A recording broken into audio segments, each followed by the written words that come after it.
Hello दोस्तों, स्वागत है आपका राकेश मॉनिटर चैनल में। दोस्तों, आज की वीडियो में हम देखेंगे आरआरबी ग्रुप डी से संबंधित सामान्य ज्ञान के दोस्तों कुछ क्वेश्चन।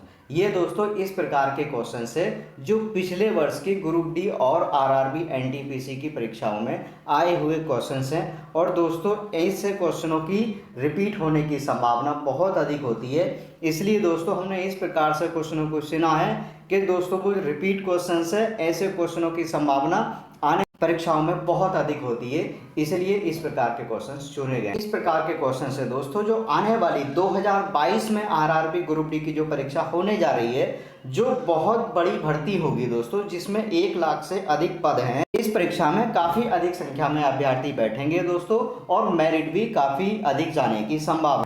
इसलिए दोस्तों जितना हो सके इतना रिवीजन ज्यादा करें। कोर्स तो लगभग सभी अभ्यर्थियों का कंप्लीट हो चुका होगा, अब सिर्फ दोस्तों सभी अभ्यर्थियों को रिवीजन करना बाकी है। जिसने रिवीजन अच्छी तरह से कर लिया वह ग्रुप डी में अच्छी तरह से स्कोर बना पाएगा।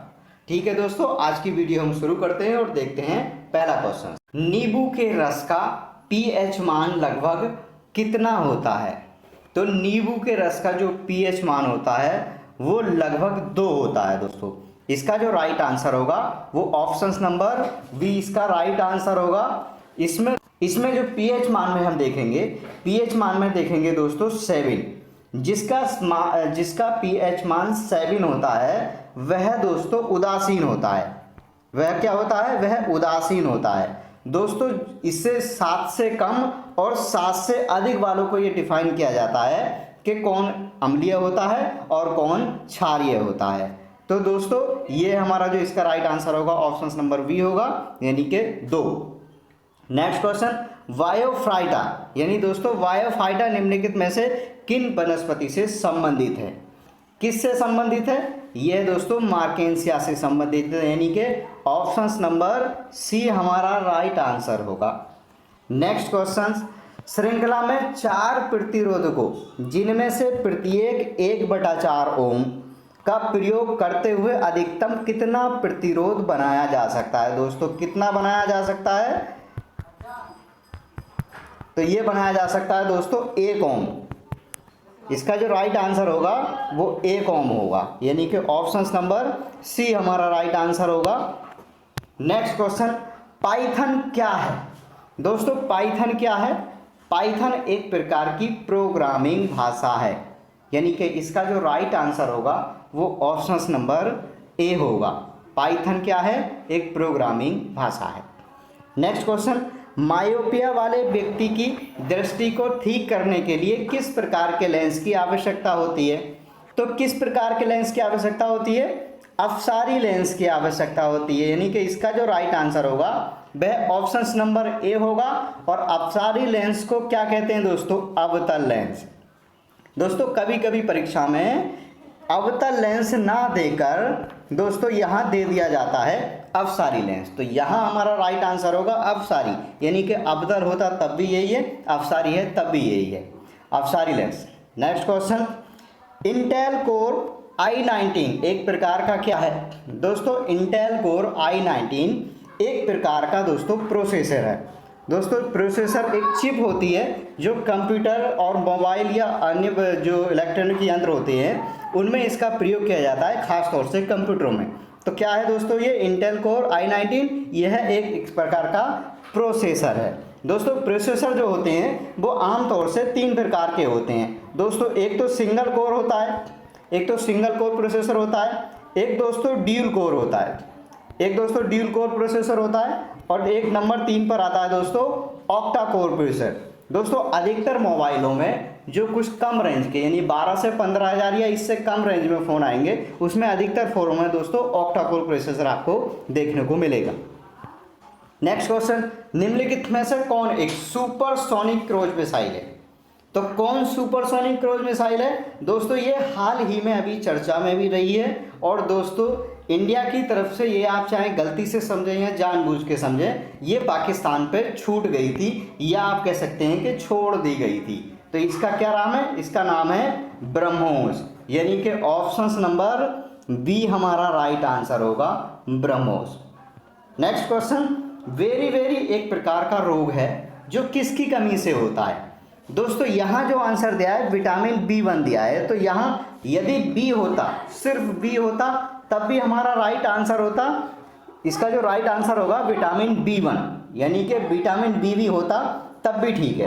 परंतु दोस्तों विटामिन से संबंधित हम कुछ और रोग देख लेते हैं, जैसे कि विटामिन ए देख लेते हैं। विटामिन ए से रतौंधी होता है दोस्तों।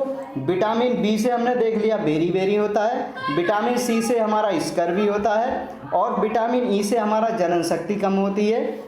विटामिन के से हमारा रक्त का थक्का नहीं बनता है या हमारा देर से बनता है। विटामिन डी से रिकेटस बीमारी होती है। ये दोस्तों विटामिन की कमी से होने वाली कुछ बीमारियां हैं। नेक्स्ट क्वेश्चन, निम्नलिखित मानव रोगों में से कौन सा रोग जीवाणु से होता है?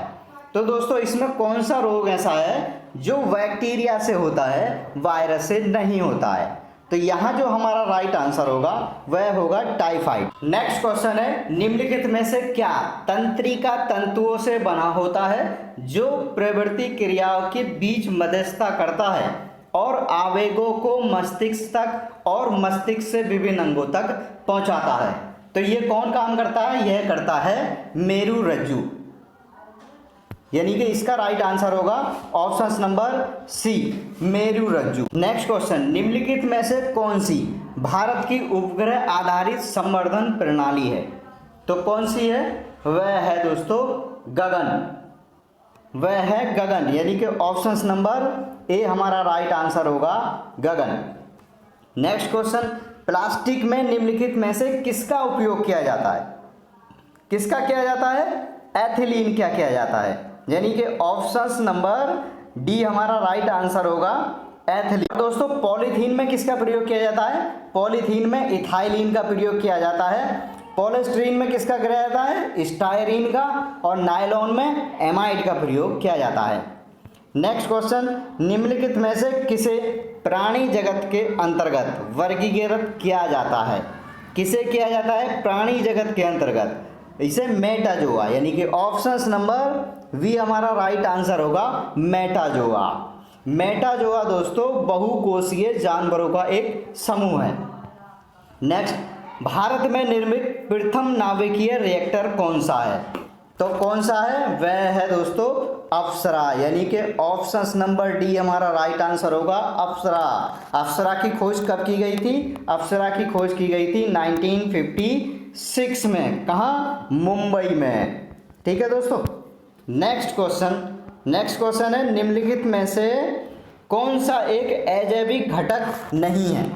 तो कौन एक अजैविक घटक नहीं है? वह है हरा पौधा, यानी कि ऑप्शन नंबर वी हमारा राइट आंसर होगा। नेक्स्ट क्वेश्चन, निम्नलिखित में से कौन अकशेरुकी प्राणियों में शामिल नहीं है? तो कौन इसमें अकशेरुकी प्राणियों में शामिल नहीं है? वह है दोस्तों सरीसृप, यानी कि ऑप्शन नंबर डी हमारा राइट आंसर होगा सरीसृप। सरीसृप अकशेरुकी प्राणियों में शामिल नहीं है। सरीसृप जो है दोस्तों वह असमतापी होता है। क्या होता है? असमतापी होता है। और दोस्तों सांस ये किससे लेता है?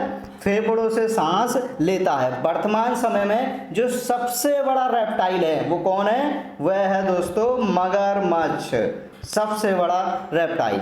1 बिलियन चॉक पाउडर के साथ अभिक्रिया करने पर एक गैस का निर्माण करता है जिसे चूने के पानी का रंग दूधिया हो जाता है। उस बिलियन में क्या है? तो उसमें क्या है? उसमें हाइड्रोक्लोराइड एसिड है, यानी कि ऑप्शन नंबर डी हमारा राइट आंसर होगा हाइड्रोक्लोराइड एसिड। दोस्तों हाइड्रोक्लोराइड अम्ल का जो दूसरा नाम है वो म्यूरेटिक एसिड भी है। नेक्स्ट क्वेश्चन, मीथेन का प्रतीक क्या है? तो मीथेन का जो प्रतीक है वो है दोस्तों CH4, यानी कि ऑप्शन नंबर बी हमारा राइट आंसर होगा। और मीथेन गैस को ही दोस्तों मार्स गैस भी कहा जाता है। नेक्स्ट क्वेश्चंस, कंप्यूटर फील्ड में OLE यानी OLE का विस्तार क्या होगा? दोस्तों इसकी फुल फॉर्म क्या होगी? इसकी फुल फॉर्म होगी ऑब्जेक्ट लिंकिंग एंड एम्बेडिंग, यानी कि ऑप्शन नंबर ए हमारा राइट आंसर होगा। SI इकाई, यानी कि SI यूनिट क्या है? बल्कि जो SI यूनिट है वो है दोस्तों न्यूटन। और दोस्तों बल्कि जो हमारी CGS इकाई है वह क्या है? CGS मात्रक क्या है? वह है दोस्तों डाइन। नेक्स्ट क्वेश्चन, केल्विन पर पानी का हिमांक क्या होता है? केल्विन पर जो पानी का हिमांक है वो 273 होता है, लगभग 273.15। ये हमारा राइट आंसर होगा ऑप्शन नंबर सी।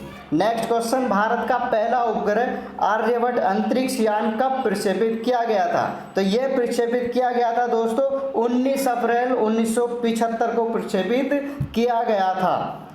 इसका जो राइट आंसर है वह होगा ऑप्शन नंबर ए। दोस्तों भारत का जो प्रथम परमाणु रिएक्टर है वो कौन सा है? वह दोस्तों अप्सरा है। और भारत का प्रक्षेपण शास्त्र क्या है? तो यह है दोस्तों, यह पृथ्वी है। और दोस्तों 3 अप्रैल 1984 को राकेश शर्मा अंतरिक्ष में जाने वाले भारत के प्रथम यात्री बने थे। नेक्स्ट क्वेश्चन, कोशिका की खोज किसने की थी? तो कोशिका की जो खोज की थी वो रॉबर्ट हुक ने इसकी खोज की थी। जीवन की जो सबसे छोटी कार्यात्मक और रचनात्मक इकाई है वह कोशिका है। और जो कोशिका के अध्ययन को दोस्तों वो कहा जाता है साइटोलॉजी। साइटोलॉजी कोशिका के अध्ययन को कहा जाता है। नेक्स्ट क्वेश्चन, भारत का सबसे नया नाभिकीय ऊर्जा संयंत्र कौन सा है? इनमें से सबसे नया कौन सा है? तो वो है दोस्तों कुडनकुलम। कहाँ है ये? तमिलनाडु में है। नेक्स्ट और दोस्तों आज की वीडियो का अंतिम क्वेश्चन, बरगद के पेड़ का वास्तविक नाम क्या है? दोस्तों बरगद के पेड़ का वास्तविक नाम है फाइकल वैंगेहेलेसिस, यानी कि ऑप्शन नंबर सी हमारा राइट आंसर होगा। ये दोस्तों विज्ञान के हमने यानी साइंस के दोस्तों ये हमने किए हैं 25 क्वेश्चंस जो रेलवे की परीक्षा के लिए बहुत महत्वपूर्ण क्वेश्चन है दोस्तों। इस प्रकार के क्वेश्चनों की संभावना बहुत अधिक रहेगी जो रेलवे के पेपर में। दोस्तों आज की वीडियो में इतना ही, मिलते हैं दोस्तों नेक्स्ट वीडियो में।